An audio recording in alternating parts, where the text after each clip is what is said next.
L'été du Canal 2018, c'est parti! Vous aimez faire la fête? Voguer au son des DJ sets? Pique-niquer à l'ombre des pins? Ou encore vous détendre à l'occasion d'un massage? Ou participer à des ateliers découvertes? L'été du Canal vous propose tout ça et bien plus encore tous les week-ends du 7 juillet au 27 août sur le canal de l'Ourcq et le canal Saint-Denis. Des navettes fluviales au départ du bassin de la Villette vous permettront de descendre au parc de la Villette, à Pantin, au port de loisirs à Bobigny, où vous attendent des concerts, des bals, des ateliers, ou encore à son terminus, à la plage de Noisy-Bondy, où petits et grands auront un grand choix d'activités nautiques et sportives. Et tout est gratuit. Et quoi de mieux qu'une balade en bateau pour découvrir les canaux séquano-dionysiens de manière festive? Avec une centaine de croisières musicales, gastronomiques ou cinéphiles, laissez-vous porter au fil de l'eau tout le long du canal et de ses lieux d'animation. Super joli, ça donne envie de revenir se balader. On a vu aussi qu'il y avait pas mal de bars éphémères qui avaient ouvert. Moi, c'est la combinaison de la croisière avec l'ambiance, la musique, la préchauffe avant le festival. Le bar, ouais. Faut venir, c'est super. Ouais. Vous pourrez également admirer un parcours de 10 km d'art urbain sur le canal de l'Ourcq avec le studio photo Harcourt de Paris à Bondy et la Street Art Avenue sur le canal Saint-Denis. Au port de loisirs de Bobigny, de nombreux ateliers et animations vous attendent pour vous divertir entre amis ou en famille. On conçoit, on construit et on anime des dispositifs architecturaux en matériaux de réemploi pour parler de l'eau et du corps dans l'espace public. Voilà, donc sauna, bain chaud, hammam, mobile. Et voilà, le tout pour faire une pause joyeuse dans cette urbanité et cette folie du monde. Activille, c'est une association qui permet de créer des liens sociaux et de sensibiliser les gens sur l'environnement, pour éviter aussi le gaspillage alimentaire.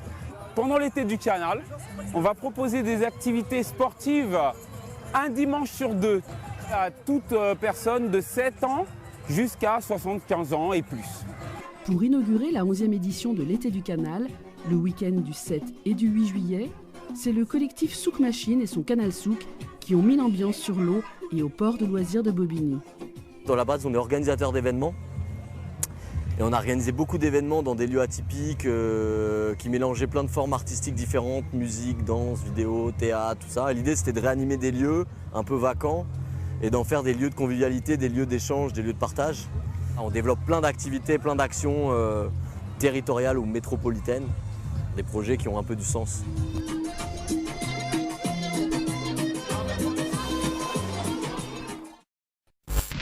6h04, émotion et colère à Saint-Denis après la mort du gérant d'un café du centre-ville. Dans la nuit de mardi à mercredi, l'homme de 66 ans a été frappé par un client qui avait trop bu. Il voulait consommer de l'alcool. Le gérant a refusé de le servir. Il a alors été violemment frappé. L'agresseur a été arrêté. Benjamin Smadja. Le rideau de fer est baissé, seul un mot scotché indique le décès de Marlouf, le gérant. La nuit de sa mort, Safa, une voisine du café, a été réveillée. Je regarde par la fenêtre, j'ai entendu un petit cri. Il y avait des pompiers, il y avait SAMU, il y avait vraiment, ça court de partout, la police et tout. Son fils était en train de pleurer, il était vraiment effondré. Vraiment, c'était vraiment un choc. Le café il est toujours ouvert, vraiment c'est un coin propre, tranquille. Il n'y avait jamais de problème, il n'y avait jamais quoi que ce soit. Franchement, c'est malheureux. L'émotion, mais aussi le choc pour Brigitte. Elle a travaillé comme serveuse pour le gérant disparu. Voilà plus de 20 ans qu'elle le connaissait. C'était vraiment un homme très très gentil, serviable, honnête, correct avec les clients, avec tout le monde. Il n'y a jamais eu de bagarre, il n'y a jamais eu d'histoire avec la police. Ils n'ont jamais rien eu. C'était un homme formidable. J'ai eu un choc, je vous dis franchement. Pour l'adjointe à la mairie de Saint-Denis, Jacqueline Pavilla, la réaction de la victime était pourtant la bonne. C'est quelqu'un qui a du bon sens de dire à la personne, vous êtes en état d'ébriété, on ne vend plus d'alcool. C'est pour nous aussi un appel pour que les commerçants puissent être attentifs et appeler la police pour ne pas se mettre sa vie en danger. C'est bête de perdre sa vie comme ça en faisant bien son travail. Une enquête a été ouverte pour coup mortel et confiée à la Sûreté territoriale. Bonjour Laurent Ruquier. Bonjour. Merci d'avoir accepté notre invitation. Vous êtes maire de Saint-Denis. Avec 5 maires de la Seine-Saint-Denis, vous vous apprêtez à déposer un recours contre l'État pour rupture d'égalité. C'est une première, on va y revenir, mais d'abord un mot sur la tribune de Valérie Pécresse publiée hier dans Le Monde. Elle dit que s'agissant des banlieues, il ne faut plus avoir la main qui tremble. Elle dénonce la détresse sociale, les ghettos, parle de zones de non-droit, évoque aussi avec beaucoup d'amalgame la polygamie, le port du voile, l'excision ou les mariages forcés. Vous faites le même constat sur les quartiers populaires? Pas du tout. Il y a effectivement énormément d'amalgame qui est fait, mais bon, finalement, On voit bien de quelle famille politique est issue Mme Pécresse. Elle avait essayé de montrer qu'elle avait une vision plus sociale, ou en tout cas plus équilibrée de la réalité de nos territoires. Apparemment non, ou alors elle est dans un discours pour flatter son électorat. Il y a une chose sur laquelle je suis d'accord avec ce qui est dit, c'est qu'effectivement, dans les quartiers populaires, dans les villes populaires, l'État ne joue pas son rôle. On a un gouvernement qui continue à tourner le dos aux quartiers populaires et à ses habitants, en continuant à favoriser les plus aisés et en n'ayant finalement pas beaucoup d'ambition pour les villes populaires. Et donc, on fera le lien avec ce que vous aviez dit tout à l'heure, c'est-à-dire que l'État ne joue pas son rôle. La mission d'évaluation parlementaire a montré qu'on a un État qui y agit en Seine-Saint-Denis, pas de manière égalitaire avec l'ensemble des autres départements de la région parisienne ou du territoire français. Donc là-dessus, on peut être d'accord sur le constat. Par contre, elle va très loin. Elle fait des propositions très radicales. Elle propose de détruire les grands ensembles. C'est très violent pour les habitants de ces grands ensembles aussi. Mais surtout, elle ramène ça au ghetto. Il y a quelque chose d'assez extraordinaire dans ce qu'elle dit. C'est je n'aiderai pas à construire des logements sociaux, ou je n'apporterai pas d'aide à la construction de logements sociaux dans les territoires qui en ont déjà suffisamment d'après elle. Je rappelle que Saint-Denis, parce qu'à la site Saint-Denis, on a 50% de logements sociaux. Donc moi, je continue à penser que c'est justement assez équilibré pour répondre et aux besoins de la population, notamment fragile, mais aussi être dans la diversité de logements que demandent nos habitants. Mais vous dites au contraire, il faut continuer à construire du logement social. Bien sûr, il y a des endroits où il faut continuer à construire du logement HLM. On est en train de partir sur un grand projet de rénovation urbaine à Franc-Moisin.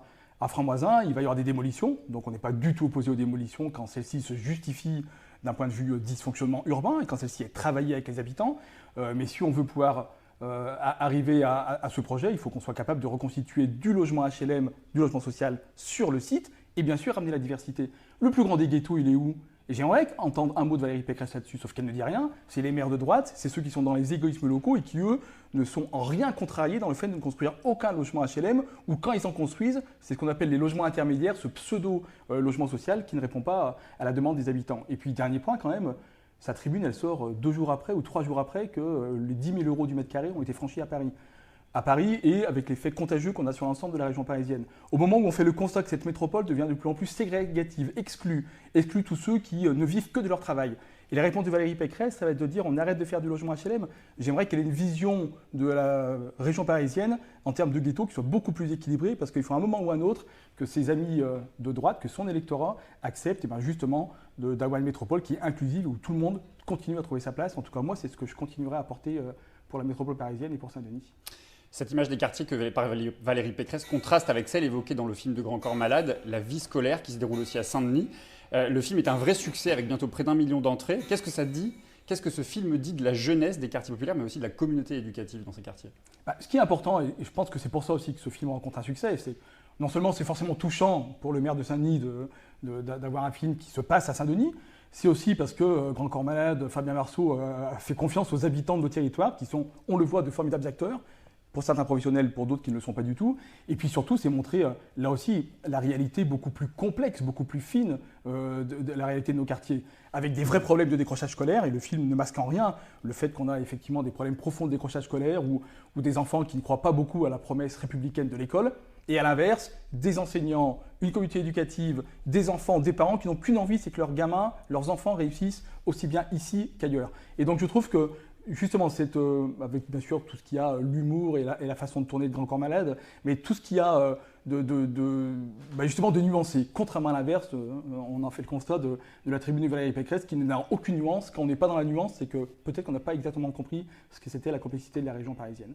Je l'ai dit, avec les maires de Stein, de l'île Saint-Denis, d'Aubervilliers et de Bondy, et donc Saint-Denis, vous allez déposer un recours pour rupture d'égalité. Vous accusez l'État de verser moins d'argent public pour vos communes, c'est ça?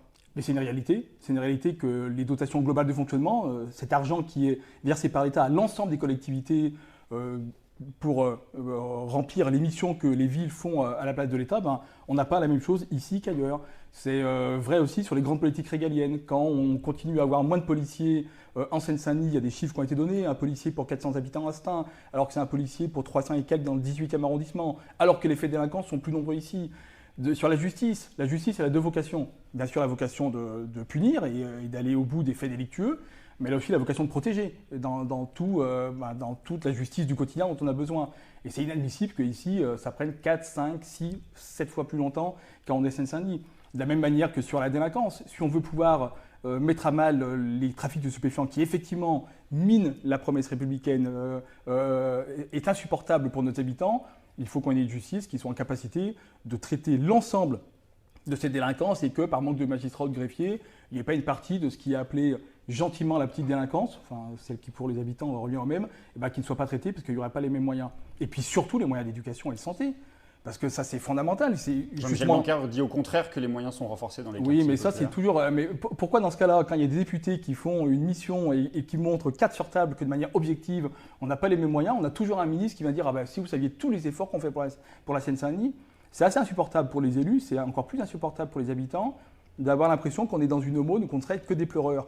C'est enfin objectivé qu'on n'a pas les mêmes moyens ici. On a des enseignants moins formés, des enseignants plus jeunes, avec... aucun travail fait sur la fidélisation, donc un turnover extrêmement important. On a une médecine scolaire qui est qui est indigne d'un pays comme le nôtre. On a tous les accompagnements des publics plus en difficulté, notamment dans l'éducation prioritaire, qui est loin d'être à niveau. Et j'aurais aimé que Mme Pécresse, elle parle justement de ça. Ce que s'attendent les habitants si on veut renverser ces phénomènes de violence, c'est comment l'éducation se accroît peut-être encore plus ici qu'ailleurs en Seine-Saint-Denis, encore plus à Saint-Denis que dans le reste du pays. Cette croyance, cet espoir encore que grâce à l'éducation, les enfants vont pouvoir réussir, auront toutes les cartes en main pour s'assurer de leur avenir. Et donc si on veut renvoyer un message positif à notre jeunesse, on est une ville extrêmement jeune, on a une région extrêmement jeune, on a bientôt les Jeux Olympiques et Paralympiques. Je trouve qu'il faut justement ramener un message de confiance à notre jeunesse qui est innovante, qui a envie de réussir. Et tout ça, ça passe par l'éducation. Et donc ce recours indemnitaire... C'est à la justice de trancher. Bien sûr que c'est la justice, maman. Ce que nous on demande, c'est l'égalité. On pourrait presque dire, même nos habitants sont peut-être trop résilients, ou on pourrait demander plus que l'égalité. On pourrait dire, il y a plus de besoins ici, on veut plus qu'ailleurs. Nous, on veut juste être traité à égalité. Et quand on est traité à égalité, ça s'appelle la dignité. Et c'est ça aussi qui permet de mettre à mal tous les phénomènes de violence, d'enfermement, qui ne sont pas acceptables quand il y a la violence qui s'en prend aux biens, aux personnes, qui est dans les trafics de stupéfiants. Mais pour autant, il y a une autre violence, cette violence aussi de déclassement, cette violence de ne pas sentir à égalité, cette violence d'avoir l'impression de compter pour du beurre. Je donne toujours ce chiffre. Quand Saint-Denis prend 25 000 habitants en 15 ans, on n'a pas un seul policier supplémentaire. C'est comme si les 25 000 habitants, vous savez, comme quand on était jeune au foot, ils comptent pour du beurre. Ils sont là, mais en fait, on ne les accompagne pas au service de la police, mais c'est vrai aussi malheureusement sur les autres grands services publics, éducation, santé ou même transport. La Seine-Saint-Denis fait aussi face à la pénurie d'accueil, d'hébergement d'urgence, notamment pour les migrants, les familles de migrants. Plusieurs familles syriennes, dont des enfants, ont récemment été expulsés de leur logement à Saint-Denis. Vous avez écrit aux habitants pour dénoncer aussi l'inaction de l'État. La ville de Saint-Denis ne peut rien. C'est pas qu'elle peut rien, la ville de Saint-Denis, elle est reconnue pour ses traditions d'accueil.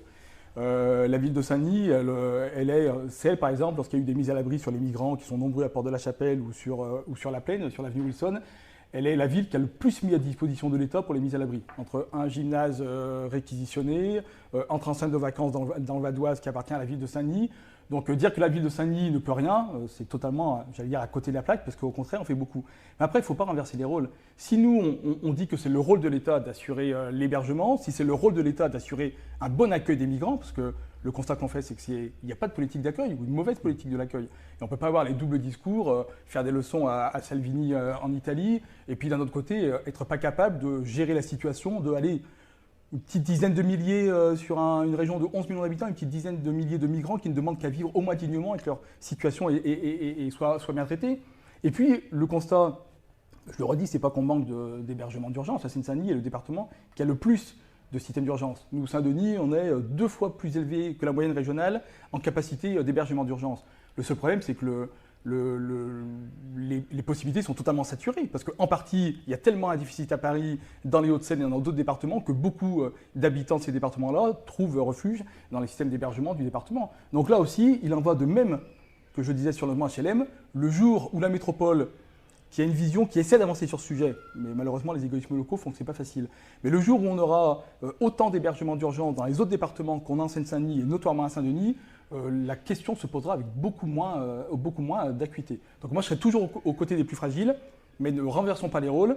La ville de Saint-Denis serait en incapacité de faire seule, et ça ne serait d'ailleurs pas rendre service aux migrants. C'est la raison pour laquelle on demande à l'État, lorsqu'il y a des enfants, et au département aussi, lorsqu'il y a des enfants, et notamment des enfants tout jeunes, d'être dans l'inconditionnalité de l'aide sociale. C'est pour moi extrêmement important. Justement, sur le cas précis de ces familles syriennes qui vivaient à Saint-Denis, des enfants sont scolarisés à Saint-Denis. Est-ce que ça ne veut pas est-ce que ça ne nécessite pas justement des solutions d'hébergement à Saint-Denis même pour ne pas perturber aussi l'univers scolaire de ces enfants-là? Mais après, c'est pas qu'on n'a pas envie qu'ils soient tous hébergés à Saint-Denis, c'est nos capacités à héberger ceux comme d'autres. Hein. On est dans un grand plan de lutte contre l'habitat insalubre qui demande beaucoup d'évacuation.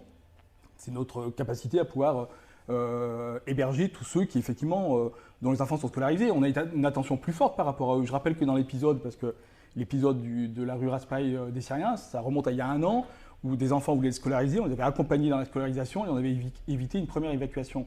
Là, ce que je dis, c'est que le principe de scolarisation, c'est un droit français, hein, il est vrai partout. Il y a des familles qui étaient à Saint-Denis, d'autres familles qui viennent même parfois de loin, de Bretagne et tout ça, qui viennent ici à Saint-Denis en sachant qu'on est plus protecteur.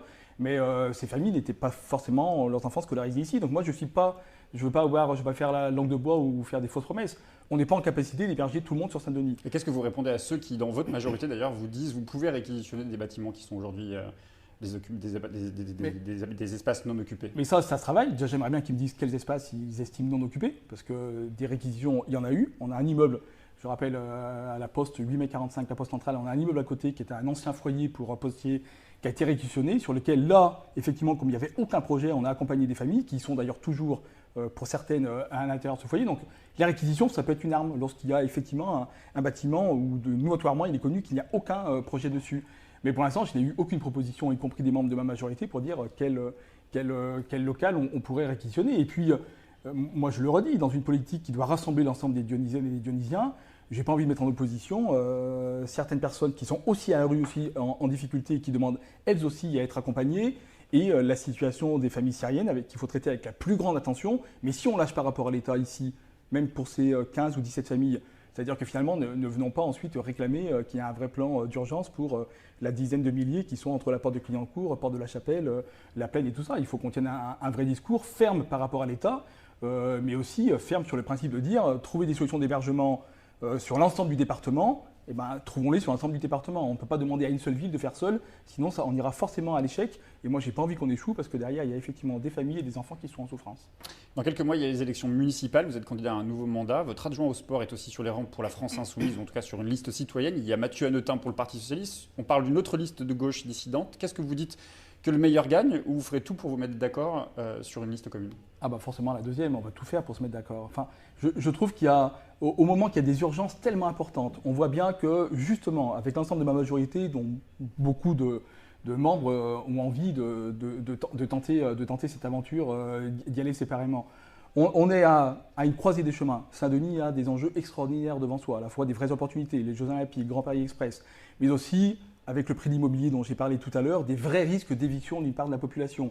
On a les enjeux écologiques, et c'est le discours que portent et les Insoumis, et les communistes, et nos écologistes ici à Saint-Denis depuis longtemps, que ces enjeux écologiques, si on veut aller vers une vraie transition écologique, c'est aussi comment on est accompagnant de cette écologie populaire, des plus fragiles. Je trouve qu'on a un vrai message que l'on porte depuis le début de ce mandat, mais aussi depuis bien longtemps, un vrai message d'arriver à rassembler nos habitants. Moi, j'ai pas envie de mettre en opposition les familles qui sont obligées de quitter Paris parce que c'est devenu trop cher pour y habiter et qui viennent effectivement à Saint-Denis ou en première couronne parisienne, d'opposer les habitants qui vivent notre vie depuis longtemps et qui veulent être partie prenante du destin de cette ville. Et donc moi, j'ai ce discours rassembleur, mais ce discours rassembleur, il est aussi vrai pour l'ensemble des forces politiques, pas pour des signatures d'appareils, ça les habitants, les gens n'en veulent plus, mais en tout cas pour se dire que par rapport au danger à la fois du discours Front National, de la sortie de Mme Pécresse, qui on voit bien redevient dans sa vraie famille totalement conservatrice, par rapport au discours nauséabond du Rassemblement National qui ne fait que la division, et par rapport à la République En Marche, dont on a ici un candidat qui est le représentant départemental, parce qu'eux, ils ont compris que la division de la gauche pouvait être une vraie opportunité pour eux. Moi, j'ai pas envie que demain, Saint-Denis ait la même chose qu'à Pantin ou dans certains arrondissements parisiens, 20, 30, 40% d'augmentation de l'immobilier en 5 ans. Dans ce cas-là, on aura tous failli à défendre les plus fragiles. Et donc ce rassemblement, cet appel à l'unité, c'est finalement l'appel que font les Dionysiens, mais faites-nous de vraies propositions, faites-nous des vraies propositions de gauche avec nous, travaillez avec nous pour des vraies propositions de gauche pour notre territoire. Parce qu'il y a Saint-Denis, mais au-delà de Saint-Denis, c'est ce qu'on est capable de montrer à l'échelle de pleine commune, à l'échelle de la région. Votre candidature, c'est un préalable ou est-ce que justement, s'il y a un nom émergé qui ferait le consensus pour un rassemblement plus large, vous pourriez renoncer? Mais je trouve que ça serait quand même une première, qu'un maire sortant qui a réussi à faire vivre une majorité, finalement, ce ne serait pas logique qu'il soit à nouveau candidat avec le même esprit de faire une majorité, voire même une majorité plus large de tous ceux qui aiment Saint-Denis, qui ont des vraies valeurs progressistes à faire avancer sur cette ville. Et puis en plus, il y a un dernier constat, c'est qu'on me montre à quel endroit la division a permis de rassembler plus. Certains de mes candidats pour l'instant adversaires, et j'espère qu'on arrivera à retravailler ensemble, disent bah oui, mais chacun ne touche pas forcément le même électorat et on rassemblera plus large pour un second tour. Mais où c'est qu'on a vu ça? Je prends juste cet exemple de la candidature dans l'Essonne face aux successeurs de Manuel Valls. Juste après la présidentielle, justement parce qu'on était tous la gauche unie pour essayer de prendre ce siège à Manuel Valls, on a failli y réussir. Un an après, en voulant être dans la division, ça a été l'échec le plus total. Les européennes, même si c'est une élection un peu différente, on ne peut pas, juste après les européennes, dire fédération populaire, ça c'est les insoumis, rassemblement le plus large possible de la gauche au niveau du PS, le Parti communiste, dire on a vocation à tous travailler ensemble, Fabien Roussel le redisait, et finalement dans nos pratiques, continuer à être chacun dans nos boutiques. Je crois vraiment que les habitants, si finalement après ils se réfugient dans l'abstention, où ils pensent que les deux solutions c'est le Rassemblement national ou la République en marche, je trouve que la gauche, dans son ensemble, est extrêmement fautive. J'ai une dernière question, Laurent Russier. Est-ce que les municipales vont aussi être l'occasion de proposer un projet pour le Grand Paris et un projet concerté notamment avec les élus de gauche de la région et de la métropole? Il faudrait. Moi, je trouve que c'est toujours compliqué, parce que c'est vrai qu'on a déjà tellement à faire dans chacune de nos villes, à l'échelle de pleine commune, où on a un vrai projet de territoire, y compris parce que Pleine Commune est un des territoires qui a fait ce choix d'être ensemble depuis très longtemps, avec des vraies réussites, mais il faut qu'on aille beaucoup plus loin. Si demain, on ne veut pas cette métropole où, malgré la bonne volonté d'Anne Hidalgo ou de Yann Brossa au logement, on voit bien que les forces du marché, si on n'est pas unis dans une même direction, sont plus fortes finalement. Et donc, malgré les politiques où effectivement on construit du logement social, ce n'est pas suffisant pour remettre un marché de l'immobilier à l'endroit et surtout qu'ils soient en capacité de répondre aux salaires, aux revenus de nos habitants. Donc oui, je pense qu'on a sur au moins 3 enjeux besoin de travailler ensemble et notamment je demande à Paris de travailler avec nous. On ne peut pas avoir ouvert grand les portes à la banlieue en disant travaillons ensemble et puis ressentir finalement une sorte de rétrécissement et le fait de redécider un peu tout seul parce qu'on serait le centre de la région. Donc je pense que sur les enjeux d'une métropole où chacun peut continuer à y vivre et ne soit pas obligé d'être exclu. Sur les enjeux écologiques, si on veut réussir la transition écologique, il faut vraiment qu'on prenne beaucoup plus et ensemble des mesures extrêmement fortes en termes de végétalisation, de travail sur le bâti ou de la place de la voiture. Et puis sur les enjeux d'emploi et d'insertion. On a la région qui propose le plus d'emplois et avec des inégalités qui font qu'on continue à avoir des poches de pauvreté et des poches de non-emploi qui sont extrêmement fortes. Et notamment là, ça interroge notre jeunesse, celle justement qui a envie de prendre toute sa place dans la région. Je pense que sur ces 3 enjeux, on a effectivement vocation à travailler main dans la main avec toutes les villes, tous les territoires de bonne volonté. Merci beaucoup Laurent Russier. Merci à vous.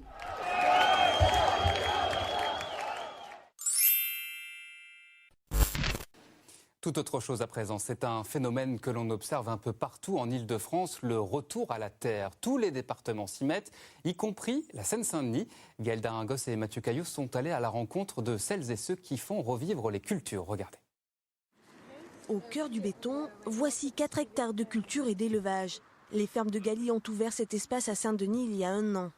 On était sensible aussi à venir ici pour transmettre ce savoir-faire aux populations et pour leur apporter une alimentation de meilleure qualité, plus saine et de proximité.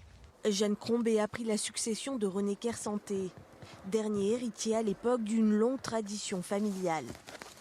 Les cultivateurs se comptent alors par centaines sur ce que l'on appelle la plaine des vertus. Aujourd'hui encore, la qualité du sol étonne cet ingénieur agronome. On raclait les trottoirs, les rues de Paris, les limons de la Seine, on allait récupérer les bouts d'épandage des usines, etc. On mixait tout ça et on apportait ça dans le sol. Et ce qui nous permet aujourd'hui d'avoir un sol qui est super riche. Le département renoue avec son passé. Au parc du Saussé, le conseil départemental va ouvrir une ferme de 3 hectares. À Aubervilliers, c'est cette friche industrielle qui va être transformée en jardin l'été prochain. Pour moi, en tous les cas, ce qui serait bien, c'est qu'en quelques années, d'ici 2025, on ait au moins 10 hectares supplémentaires d'agriculture urbaine de la part du département, sans compter ce que peuvent faire les communes, les intercommunalités. Des initiatives encore éparses, malgré l'intérêt des citadins, les fermes urbaines ont du mal à trouver un modèle économique pérenne. À Saint-Denis, il y a 3 ans, Laurent Russier devenait le nouveau maire de la ville après la démission du communiste Didier Paillard. À quelques mois des élections municipales, Sophie Béchir et Floriane Olivier sont retournés voir le maire pour voir s'il avait respecté ses engagements. Regardez. Aujourd'hui, avant le JT, nous allons revenir sur les engagements pris par Laurent Russier lors de son investiture. Le 3 décembre 2016, l'actuel maire de Saint-Denis succédait à Didier Paillard qui démissionnait de son mandat. Retour en images sur l'un de ses engagements qui a fait la une de nos journaux, la création d'une résidence universitaire. Un quartier au bord de l'eau où les immeubles poussent comme des champignons. Nous sommes à confluence entre la Seine et le Canal. L'un de ces quartiers où petit à petit, Saint-Denis reconquiert son territoire. Il y a encore quelques années, il y avait ici des immeubles insalubres et une énorme usine abandonnée. Frappée par la désindustrialisation, la ville était descendue à 80 000 habitants. Elle en compte aujourd'hui 30 000 de plus. La Coupe du Monde 98, le Stade de France ont redonné un dynamisme. Là, la perspective des JO font qu'on est le territoire le plus dynamique. Désormais, on n'a plus besoin d'aller chercher les promoteurs, ils viennent d'eux-mêmes. Et ça nous permet, nous, d'être très exigeants sur la qualité de vie. On a besoin de faire du beau, de l'accessible, du pas cher, de la mixité et surtout à haute valeur environnementale pour que les habitants de Saint-Denis ne soient pas toujours ceux qui souffrent le plus des dérèglements climatiques.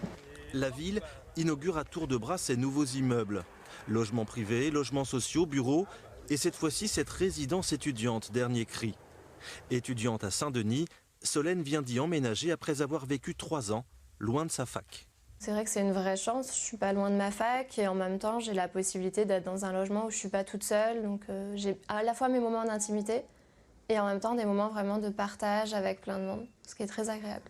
Une quarantaine de logements neufs a été réservée à des étudiants boursiers.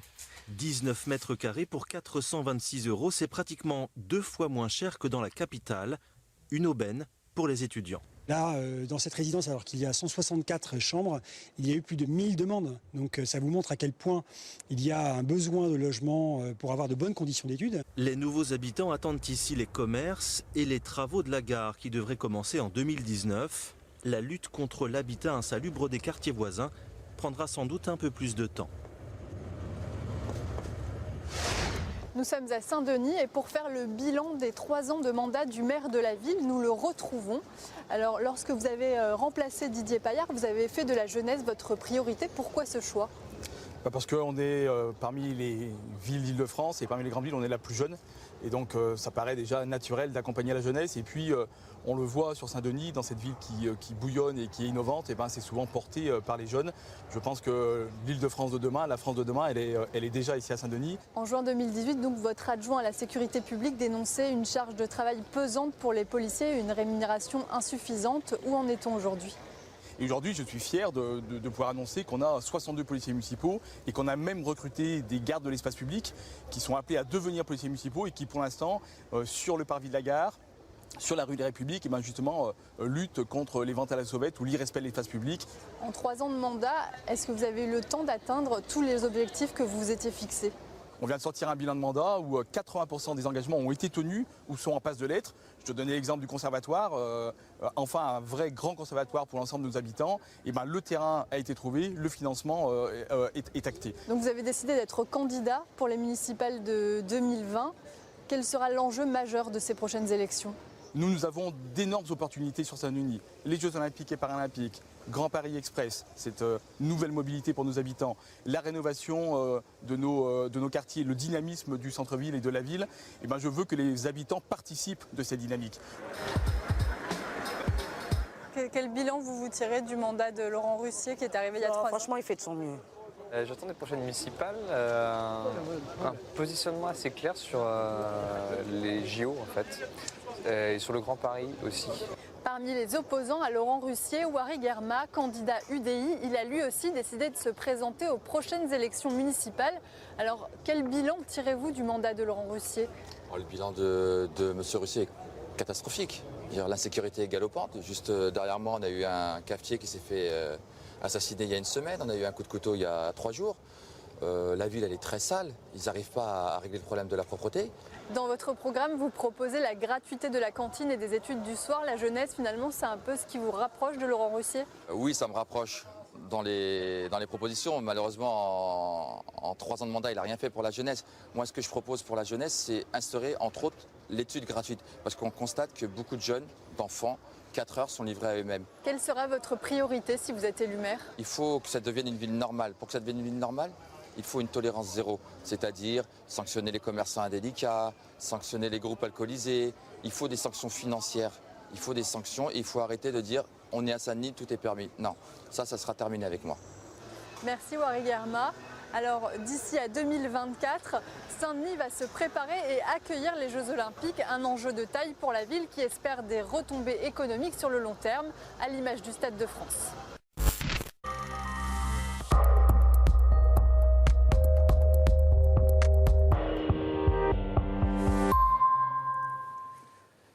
Bonsoir à toutes et à tous et bienvenue dans ce premier numéro de votre émission Casadoc, un magazine exceptionnel que nous vous proposons ce soir. Il s'agit d'une rencontre de deux mondes totalement opposés, ce que l'on appelle un choc culturel. Il s'agit en fait de jeunes lycéens du 93 en Seine-Saint-Denis, en région parisienne, qui débarquent pour la première fois en Guyane, en plein cœur de l'Amazonie, plus précisément sur le Maroni. Un voyage initiatique chargé d'émotions pour ces gamins de banlieue, un magazine réalisé par Hélène Renaud, intitulé « De Saint-Denis à l'Amazonie ». On en parle juste après avec nos invités sur le plateau. Il s'agit de jeunes lycéens de Guyane. C'est parti pour 26 minutes, on a dit, d'émotion, mais aussi de découverte.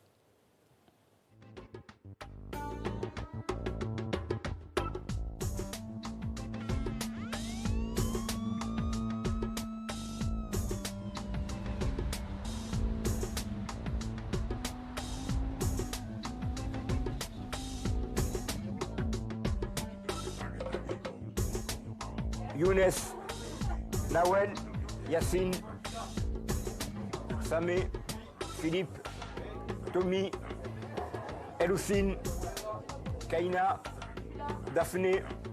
L'appel de l'inconnu résonne pour ces 20 lycéens de Seine-Saint-Denis. Elif. Venus de tous les horizons, ces jeunes vont élargir le leur.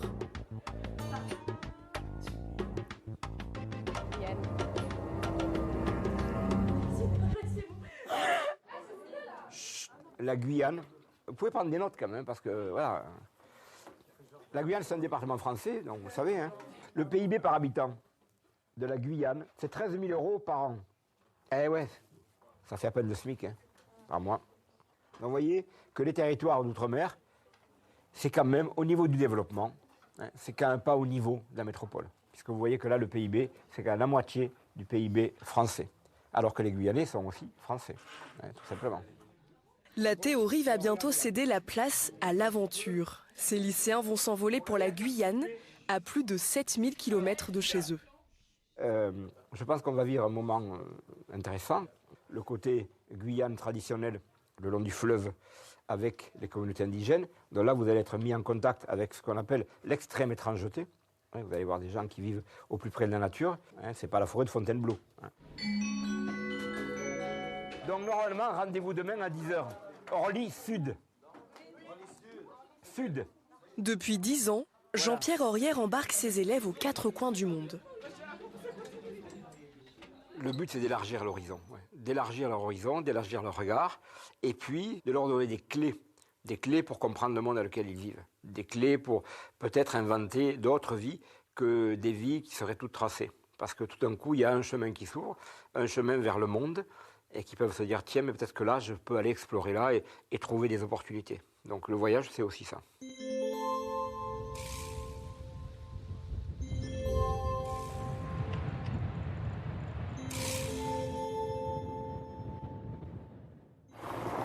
Bref, donc en gros, je vous disais, d'un côté, j'ai peur, et d'un autre côté, je me dis, en fait, ça va être grave bien, dans le sens limite humanitaire, tu vois.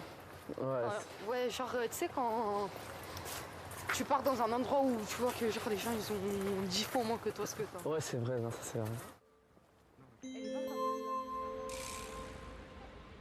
La Seine-Saint-Denis est le département le plus pauvre de la métropole.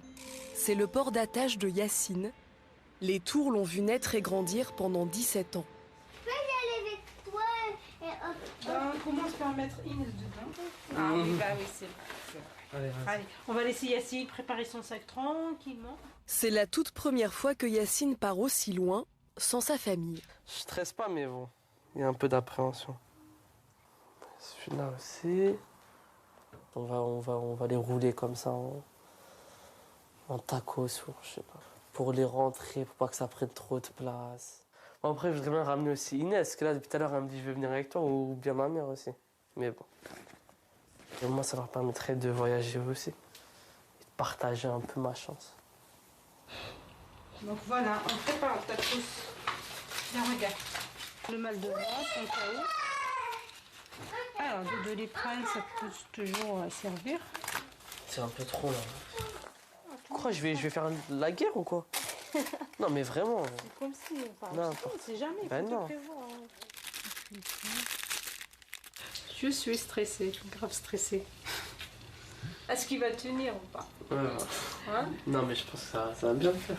Ouais. Il va voir plein de choses. Après, ce sera merveilleux pour lui, en fait. L'aventure commence pour lui.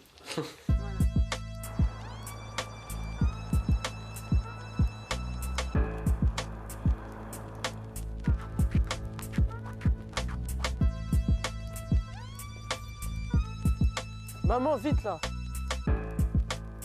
Bonjour! Bonjour! Prête pour l'aventure?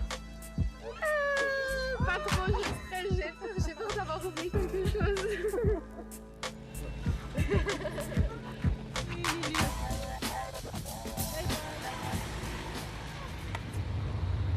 Vous vous sentez comment alors? On a peur. Mais là, j'ai peur de stressé. En fait, si on n'y va pas maintenant, on n'ira jamais en fait. On va regretter, c'est le moment ou jamais. Ce voyage au bout du monde, financé par des fonds privés et publics, est une chance unique pour ces élèves, qui se sentent souvent délaissés par rapport au lycée parisien. À Paris, ouais, même à Paris, ils font pas des trucs comme ça. En fait, pour eux, c'est un truc de fou. Ouais. Et pour eux, c'est à Paris que tu vois des bêtes de projet. Ouais, bah finalement, alors non. que non, en fait. Bah, c'est bien. À Paris, ils font des voyages. En mode, ils vont en Italie. Ouais. Et là, t'es fière de faire mieux qu'à Paris en fait? Très fière.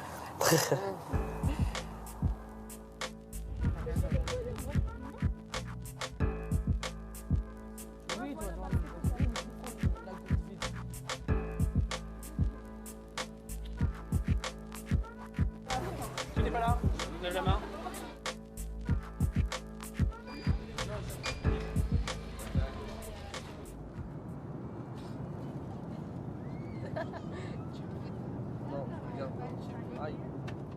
Oh, mais c'était que de la forêt. Et c'est tout vert. Non, il fait chaud.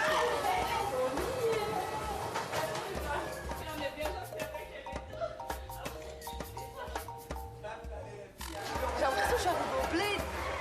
Non, c'est trop chaud là. On était genre pas de fou. Attends,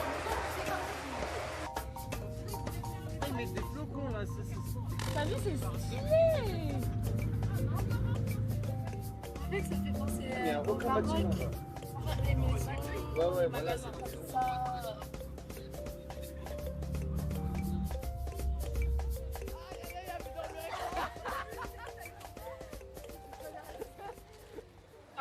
Oui, allô. Ça va? Oui. Allô. Ouais, je viens d'arriver là. C'est bien alors. Je suis soulagée. Ok, bisous. Gros bisous. Ah, c'est bon. Ouais. Allez. Bisous. Oui, bisous. Oh là là.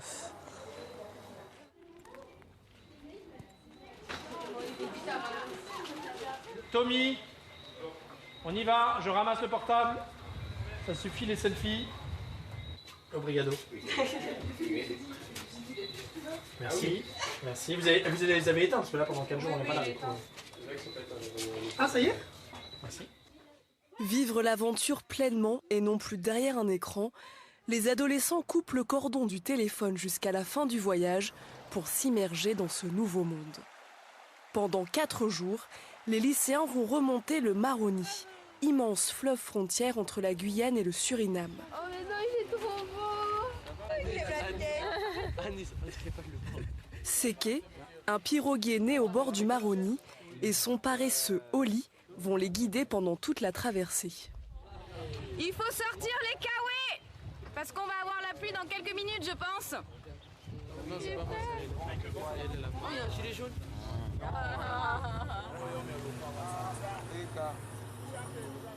Le groupe va devoir vivre au rythme des caprices du fleuve et du climat guyanais.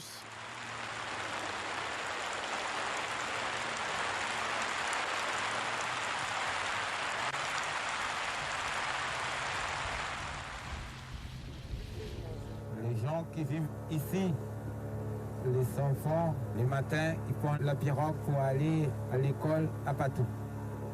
Oui, ça y est. Là-bas, c'est les pirogues scolaires. Il y a beaucoup ici, les pirogues scolaires. Les élèves débarquent à Loka Loka, un petit village au bord du fleuve côté Suriname.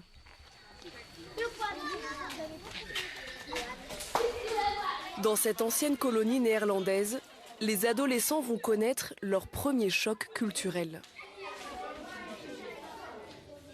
C'est quoi la réponse? Les deux vies. Comme ça. Et toi, tu réponds quoi? Qu'est-ce que tu réponds après? On essaye de communiquer avec eux. Parce qu'ils parlent quelle langue? Hollandais et leur langue maternelle. Kofa. Kofa. Monsieur? Quelle langue? C'est le Suriname Tango ici. Ah, le Suriname Tango.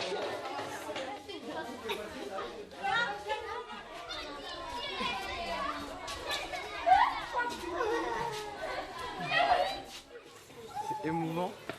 On n'a pas l'habitude de voir des personnes comme ça. Pourquoi c'est émouvant? Parce que c'est des enfants comme les autres, mais qui ont moins de moyens par rapport à nous. Et qui, quand même, ont l'envie d'étudier.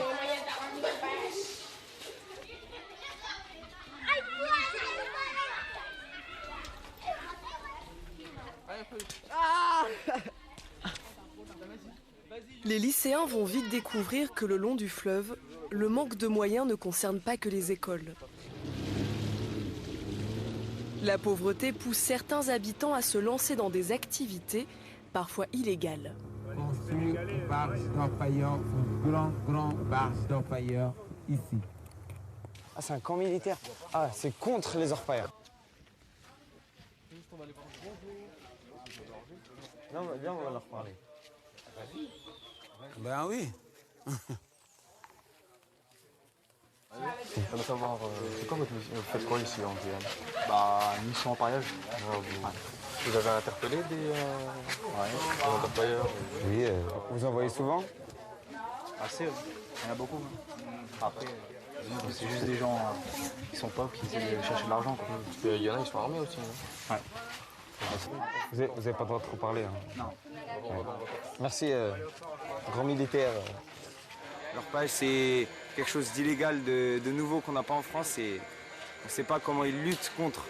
Ça avait un petit côté secret, parce qu'ils ne voulaient pas trop en dire. Du coup, c'était excitant, on va dire. Ils voulaient en savoir plus. Voilà.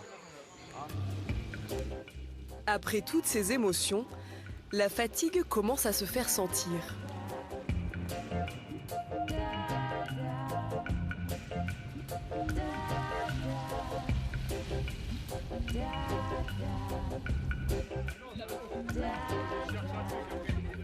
La fin de la journée approche, mais les élèves ne sont pas au bout de leur surprise. C'est à toi? Il y a des trucs qui bougent. C'est un lézard. Oh mon Dieu!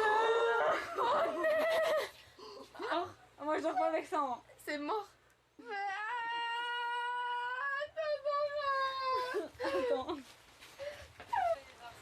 Non, en fait, moi, c'est pas des lézards. Je sais pas, il y avait un truc qui se baladait. Ah, il faut absolument des lézards. Non, mais il y a les lézards, il y a d'autres bêtes. Moi, c'est pas les lézards qui me Il gênent. n'y a pas moi dans votre chambre, c'est déjà bien. Non, mais je peux aller dans votre chambre. Ah, vous avez peur? Bon, oui. Mais c'est qu'un début parce que demain, Non, mais en fait, c'est.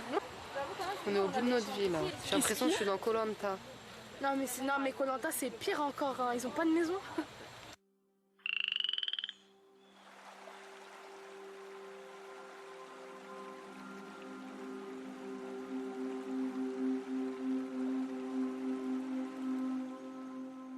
La vie sur le Maroni n'est pas un long fleuve tranquille.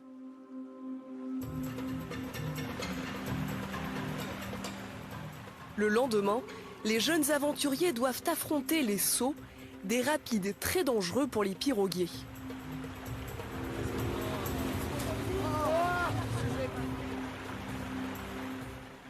Une pirogue de marchandises est prise au piège depuis plusieurs heures. Les élèves de Saint-Denis vont se transformer en sauveteurs du Maroni.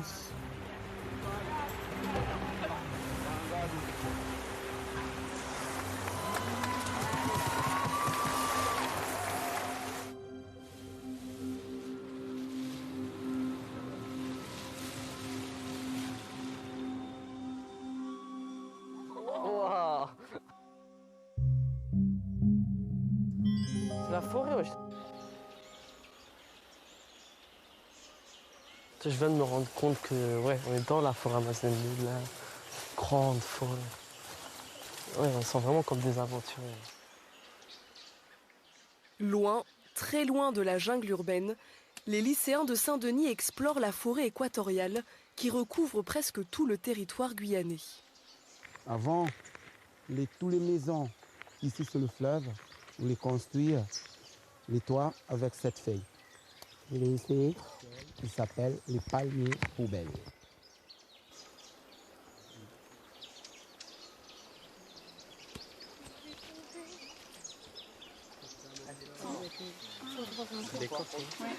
Ouais, ça me fait penser à un médicament.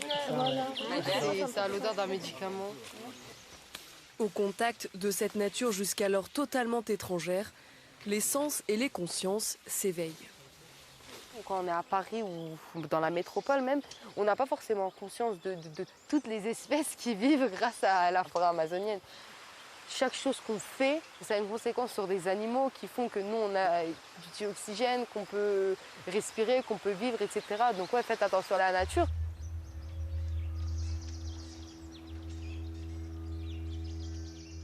La forêt guyanaise est un monde à part entière, où les frontières entre le visible et l'invisible s'effacent. On va voir le chaman, monsieur? On va voir le chaman.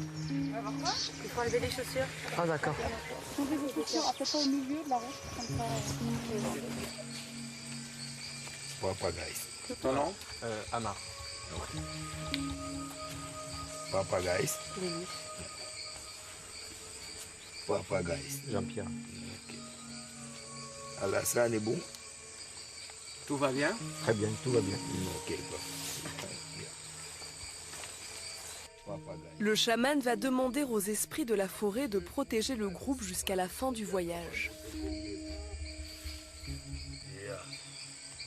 Da, bem grande. Kakitu mpote abuto de waka. Alassane muwaka moi. Yeah. So.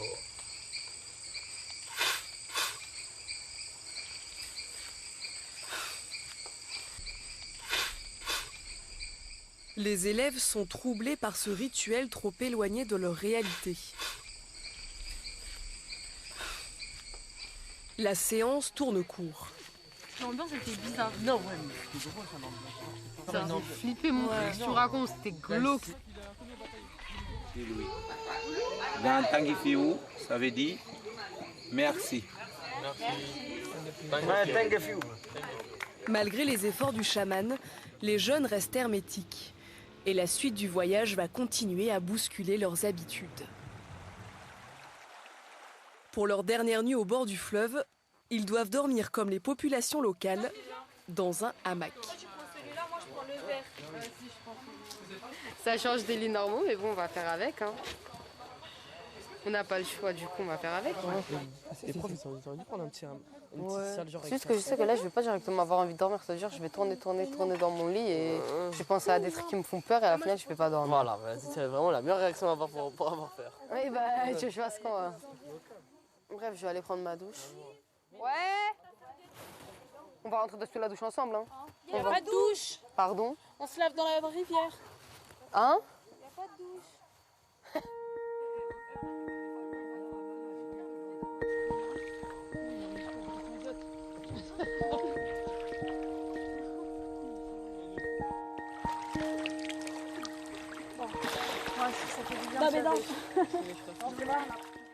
Les adolescents se laissent gagner par l'ambiance paisible d'une soirée au bord du Maroni.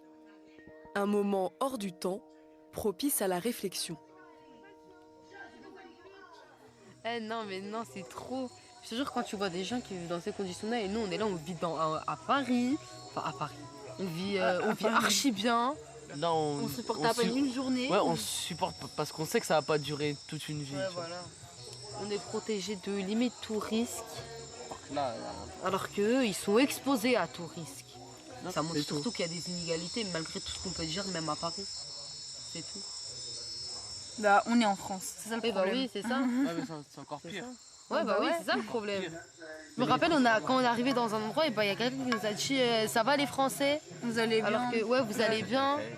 Genre les Français, les Français, les Français. En plus, c'est à Cayenne, genre la plus grande ville, on va dire, de la Guyane. Donc si eux, ils se sentent pas français, alors qu'ils sont mieux que ceux qui habitent au bord du fleuve. Comment ceux qui habitent au bord du fleuve, vous voulez qu'ils se sentent français? Tu peux pas, c'est pas possible. La fameuse devise liberté, égalité, on n'est pas tous forcément égaux en fait. On n'est pas égaux, pardon.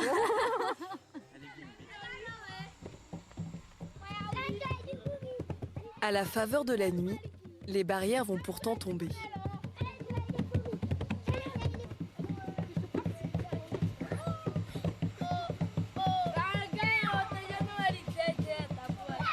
Je suis heureuse de découvrir un autre monde, d'autres personnes qui n'ont pas forcément la même culture.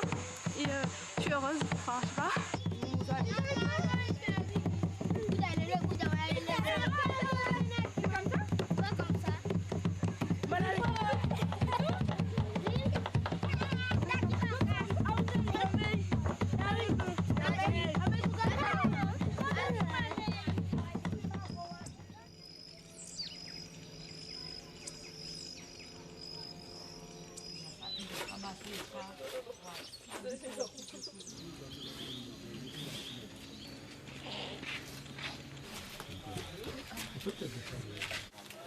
Bon alors Elif, comment c'était ta première nuit en hamac?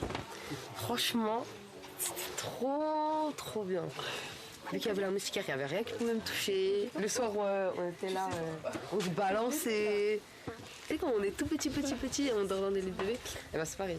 En tout cas, j'ai trop bien dormi. Dernière étape sur le fleuve. Les lycéens vont explorer des terres encore plus reculées. L'équipée atteint l'NCDD, un village amérindien. Maman, ça, c'est les hamacs. Elle y fait avec les cotons. Les cotons, regardez, il y a beaucoup là. C'est un hamac comme ça, que c'est un travail très long en fait. 1 mois, 2 mois. Ça me choque de voir qu'en fait, tout ce qu'ils font là, en fait, c'est fait à la main. En gros, en fait, s'ils font rien, ils peuvent pas vivre. Là, concrètement, je me dis, quand je vais rentrer, en fait, je vais plus me plaindre parce que, ouais, ma mère, elle a pas lavé mon jean blanc. Ah, ma mère, elle veut pas m'acheter ce mascara là. Franchement, non. Parce que, franchement, tout ça, c'est que du superficiel, c'est n'importe quoi, en fait. Le peu qu'on a, ils donneraient tout pour l'avoir. On va arrêter de se plaindre parce que là, je me rends compte de la valeur des choses, mais vraiment.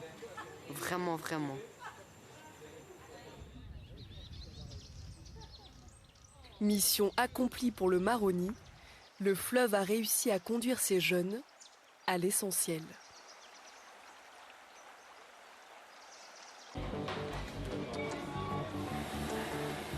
Changement de décor pour la dernière partie du voyage.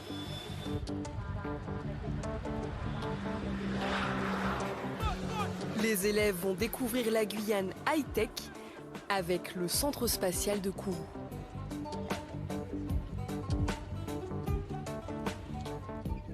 Combien de nationalités sur le pas de tir en fait? Donc les nationalités sont assez importantes. Il y a des Brésiliens, il y a des Français, des Péruviens.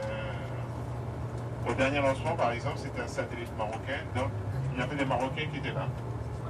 Il y a comme une personne d'origine marocaine ici, de parents en tout cas? D'accord. Donc c'est comme vous en fait, c'est un melting pot la Guyane et le centre spatial. Juste en face de nous, c'est le centre de lancement Soyouz. Devant le pas de tir de la fusée russe, petit cours de physique appliquée pour les élèves de Terminal S. Qui sait de quoi est rempli un lanceur Soyouz? kérosène et d'oxygène. C'est exactement comme un Boeing 747. Par là-haut, c'est là-haut la fusée. C'est ouvert. Oui.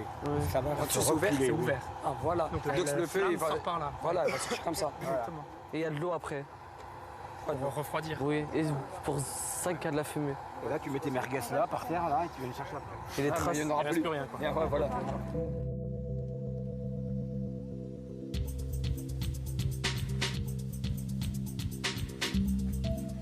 Les lycéens visitent ensuite le chantier colossal de la zone de lancement pour la future fusée Ariane 6.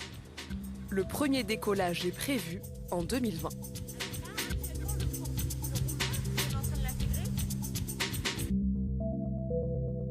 Vous avez dit que c'était les pays membres qui étaient dans la production des lanceurs. Mais est-ce qu'ils ont un truc en retour?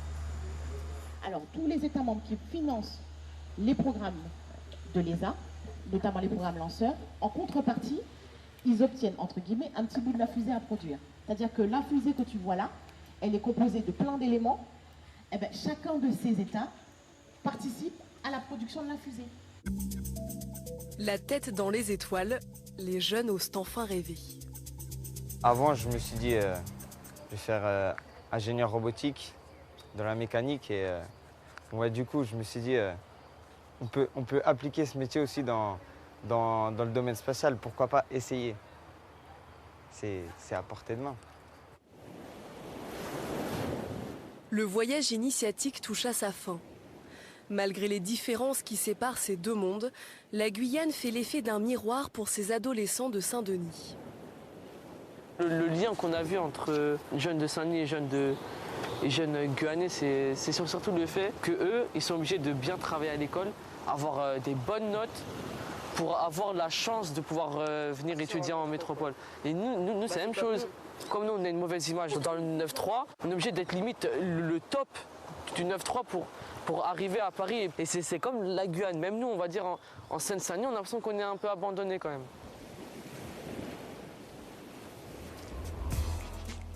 À leur retour, ces graines d'adultes vont porter un nouveau regard sur la France, avec peut-être un sentiment mêlé de révolte et d'espoir.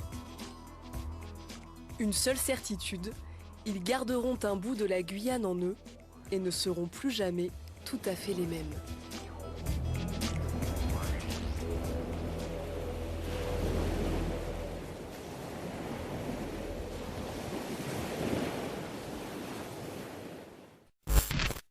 L'autoroute là, c'est fermé totalement aujourd'hui.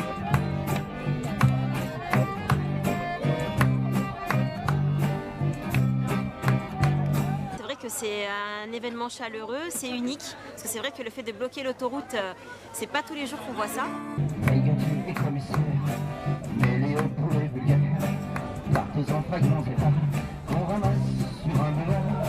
Il faut s'associer de plus en plus, Comité Porte de Paris et collectif Lamaze, pour faire pression sur l'État, les instances du Grand Paris.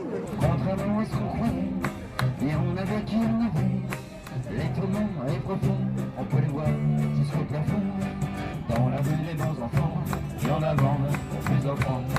L'avenir à Dieu prend place, et le vieux monde est dans la casse. L'avenir à Dieu prend place, et le vieux monde est dans la casse.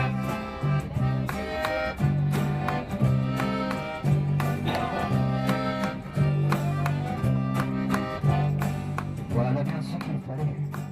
On fait la guerre au palais.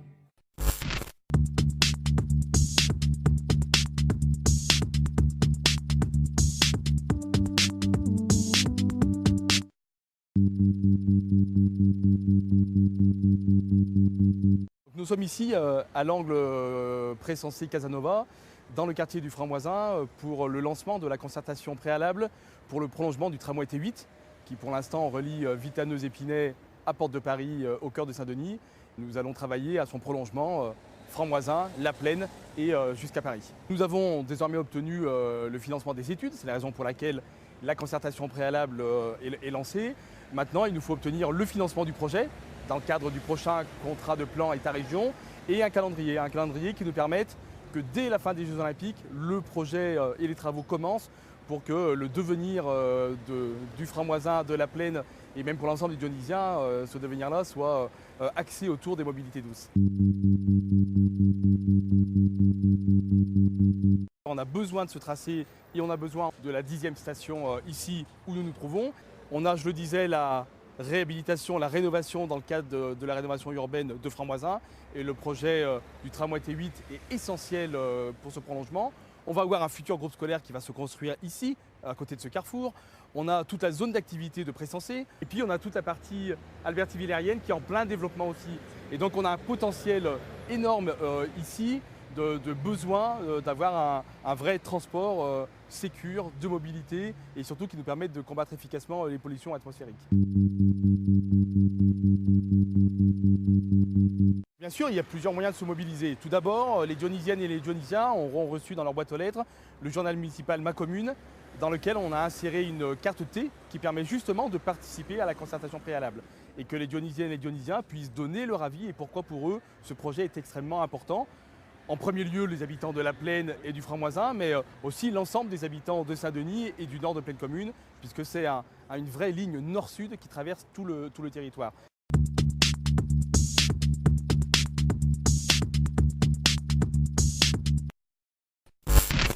Photo avec les habitants. Grand sourire. Sur ces images filmées à Saint-Denis, Alexandre Benalla semble déjà en campagne. Se présenter aux élections municipales, il y pense depuis plusieurs mois et ne s'en cache plus. Ma vie, c'est la politique. Je ne vais pas rester enfermé à Marrakech. C'est ce que confie Alexandre Benalla, qui a créé une entreprise de conseil au Maroc. Mais alors, pourquoi Saint-Denis? Réponse de l'intéressé. Parce que ma femme y a vécu et parce que tout y est à faire. Alexandre Benalla assure qu'il a déjà constitué une petite équipe de campagne d'une dizaine de personnes, qu'il aurait même déjà assisté à un certain nombre de réunions d'appartements à Saint-Denis. Il faut surtout insister sur le fait qu'il est extrêmement jeune, qu'il n'a aucune expérience d'élu de terrain et qu'il n'aura vraisemblablement, s'il se lance dans cette campagne des municipales, aucun soutien à la fois logistique ou financier d'un parti politique. Lui s'y voit déjà. Voilà le photomontage qu'il a publié sur son compte Twitter. Il donne rendez-vous en mars 2020, mois des élections municipales, et laisse entendre qu'il veut renaître à Saint-Denis, un projet loin d'enchanter ses habitants. Moi, je ne verrais pas cette personne comme maire de Saint-Denis. Son image, elle n'adresse pas l'image de la ville. C'est comme si vous me disiez en gros aujourd'hui que vous allez mettre Jérôme Cahuzac au ministère des Finances. C'est quand même pas une référence. Je trouvais ça inadmissible qu'on puisse faire laisser passer une personne pareille. Et quand on l'interroge justement sur ses démêlés avec la justice, Alexandre Benalla répond du tac au tac, mise en examen ne veut pas dire coupable. Dans ce contexte de débat parfois électrique, 13 maires de grandes villes interpellent le gouvernement sur la situation dans les camps de migrants. Ils estiment que l'État ne prend pas ses responsabilités et laisse les collectivités seules face à des situations humaines et sanitaires alarmantes. Reportage au cœur d'un camp qui ressemble à beaucoup d'autres. Jocelyn Debrow, Nathalie Berthier, Ignacio Bornassin. C'est une décharge à ciel ouvert où les déchets plastiques côtoient les abris de fortune. À Saint-Denis, plus de 300 migrants s'entassent dans des conditions sanitaires déplorables. Ici, aux portes de Paris, ces hommes déjeunent à même le sol et se lavent en pleine rue. Ce quotidien, c'est celui de Zaïn, 25 ans, originaire du Soudan. Voilà, c'est ma tante, regardez. Il dit avoir fui la guerre il y a 3 ans. C'est difficile. Sa vie ici, c'est désormais la misère, mais aussi la peur. C'est dangereux pour nous. Une fois, il y a des gens qui sont venus ici et ça a fait trop de problèmes. Et il y a des gens qui font le gaz ici à son visage et c'est difficile. Mais comme beaucoup d'autres migrants, Zaïn n'a fait aucune démarche pour régulariser sa situation. Ni une demande d'asile, ni même une demande d'accès aux soins. Une méconnaissance administrative qui n'étonne pas les associations. C'est pas parce qu'ils dorment dans des tentes, ce qui est une situation complètement anormale, qu'ils n'ont aucun droit. Il y a la passe santé auquel certains pourraient accéder, c'est juste qu'ils ne savent pas.